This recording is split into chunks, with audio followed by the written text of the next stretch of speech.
Big boss 9 Telugu సీజన్లో 9 మంది సెలబ్రిటీలు 6 కామనర్లు కలిపి మొత్తం 15 మంది హౌస్లోకి ఎంటర్ అయ్యారు. అగ్ని పరీక్షను ఎదుర్కొని వచ్చిన కామనర్లను ఓనర్లుగా ప్రకటిస్తూ మెయిన్ హౌస్ని వాళ్ళకి ఇచ్చేశాడు బిగ్ బాస్. ఇక సెలబ్రిటీలను మాత్రం గార్డెన్ ఏరియాలో ఉన్న అవుట్ హౌస్లోకి పంపించారు. సౌకర్యాలు కూడా కామనర్లకే అధికంగా ఉన్నాయి. అయితే ఈ 2 గ్రూపుల మధ్య కూడా యుద్ధం మొదలైనట్లే అనిపిస్తుంది. స్టార్టింగే సాంగ్తో జోష్ పెంచిన బిగ్ బాస్ ఆ తర్వాత టాస్కులు ఇచ్చి యుద్ధానికి తెరలేపారు. ఈ క్రమంలోనే ఎవరు ఏ ఏ పనులు చేయాల్సిందానిపై డిస్కషన్ నడిచింది.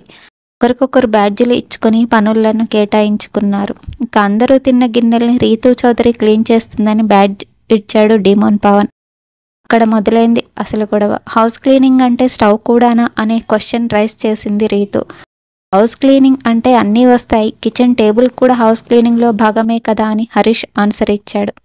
కిచెన్, హాల్, స్విమ్మింగ్ పూల్ ఇలా అన్నీ మేం క్లీనింగ్ చేస్తే నెక్స్ట్ వచ్చే వాళ్ళు కూడా అదే చేయాలి కదా అని అన్న పాయింట్ లాగాడు ఇమాన్యుయల్. ఇక కుక్ చేసే వాళ్ళు మాత్రం క్లీనింగ్ చేయరు, కుక్ ఒకటే చేస్తారు అని తెగేసి చెప్పింది ప్రియా. దాంతో మాస్క్ మ్యాన్ అయితే ఖాళీగా ఉన్న సంజన క్లీనింగ్ చేస్తే బాగుంటుంది అని అన్నారు. దాంతో మర్యాద మనీష్ కల్పించుకోవడంతో ఇద్దరి మధ్య మాట పెరిగింది. మనీష్ నీకు బ్యాడ్జ్ రాలేదు కదా, మీరు మాట్లాడొద్దు అని అన్నాడు. ఎందుకు మాట్లాడకూడదు అని మనీష్ అనడంతో ఇద్దరి మధ్య గొడవ జరిగింది.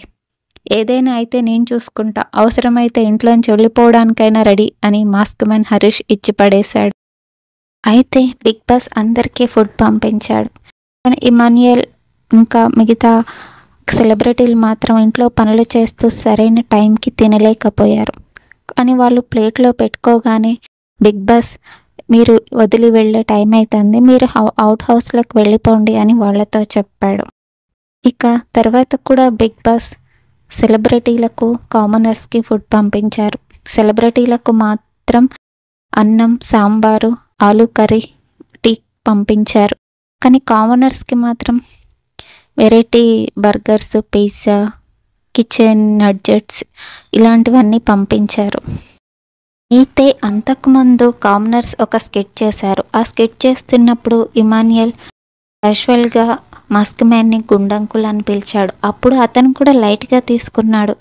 కానీ మొత్తం లంచ్ చేసిన తర్వాత అక్కడ కూర్చున్న ఇమాన్యుయల్ నువ్వు లిమిట్స్లో ఉండు, గుండంకుల్ అని ఎందుకు అంటున్నావు, 2 సార్లు అన్నావు అని అన్నాడు.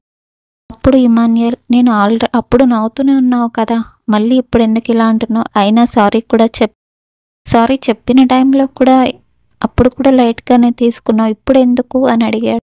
అప్పుడు మాస్క్ మ్యాన్ అప్పుడు నాకు స్ట్రైక్ అవ్వలేదు, ఇప్పుడే అయింది, అందుకే ఇప్పుడు అడుగుతున్నా అని అన్నాడు. అలా వాళ్ళిద్దరి మధ్య కొంచెం గొడవ జరిగింది. దీంట్లో భరణి కల్పించుకొని ఆపే ప్రయత్నం చేశాడు. సంజన కూడా వచ్చి ఇమాన్యుయల్ని ఆపడానికి ట్రై చేసింది. అప్పుడు ఇద్దరు కూల్ అయ్యారు. కానీ తర్వాత ఇమాన్యుయల్ సృష్టి వర్మతో కలిసి అతని దగ్గరికి వెళ్ళి మళ్ళీ క్షమాపణ చెప్పాడు. అక్కడ కూడా కొంచెం ఆర్గ్యుమెంట్ నడిచింది. ఇలా మాస్క్ మ్యాన్ మాత్రం తన దూకుడును కొనసాగిస్తూనే ఉన్నాడు.